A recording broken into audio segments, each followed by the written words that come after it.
back here in the DMV, a new Smithsonian museum is in the works. The National Museum of the American Latino will look to highlight the Latino experience and the impact that it has on the United States. DC News Now's Mark Hall talks with Emily Key, the Assistant Director of Learning and Public Engagement for the Smithsonian's National Museum of the American Latino. Emily, thank you for joining us. Thank you for having us here. Well, Emily, for those who may not know, tell us about the National Museum of the American Latino. What's it all about? Well, wonderful new museum that has been added into the Smithsonian's institution's collection of museums. We are one of the two newest museums that was established by an act of Congress in December of 2020. And we are here to tell the story of Latinos and Latinas who have contributed to the United States history, art, culture, and scientific achievement. Emily, this may be a broad question, but talk about the importance that the Hispanic culture has had on this country.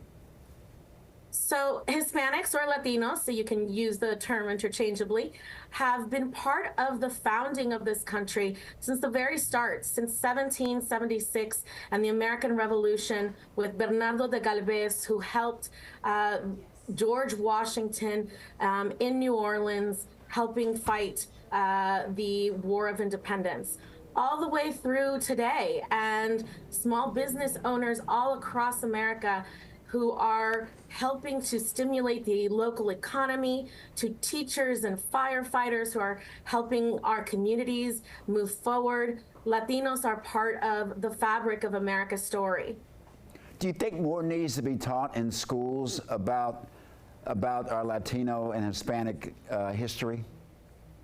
Yes, completely. There was a study that was released a few years back that showcased that only 12% of U.S. Latino history is taught in United States K-12 classrooms.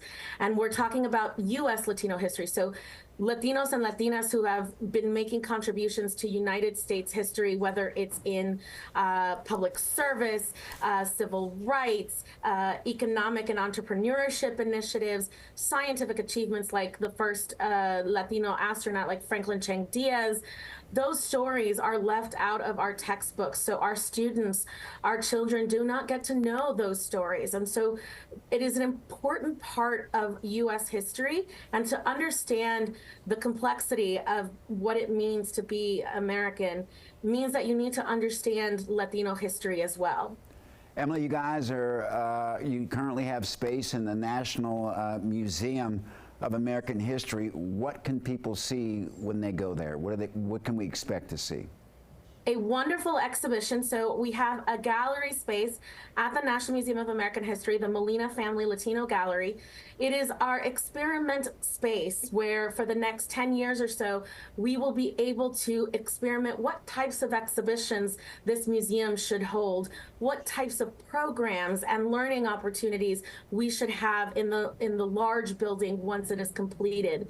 So right now, if you visit us today, you can visit our very first exhibition, Presente, A Latino History of the United States, which is all about the foundation, starting with our indigenous communities and going to our contemporary life with people like Associate Justice Sotomayor, astronaut Ellen Ochoa, and others. It is a wonderful exhibition. It is going to have free public tours Thursday, Friday, Saturday, and Sunday, 11 a.m. and 2 p.m., all throughout Hispanic Heritage Month. So if you are in DC, if you're on the National Mall, if you're in our suburbs and our communities, take a weekend trip or bring your field trip out to the National Museum of American History and learn a little bit about Latino history during Hispanic Heritage Month. Emily, tell us the effort ongoing about trying to get either build or get into a new building of your own.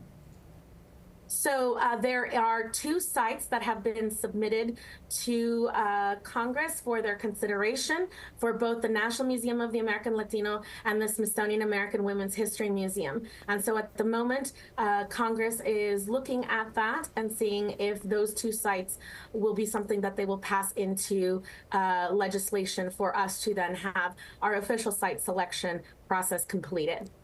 Emily, thank you very much for joining us. Thank you. And again, we welcome you to come visit the National Museum of the American Latino Monday through Sunday, every day that the museum is open.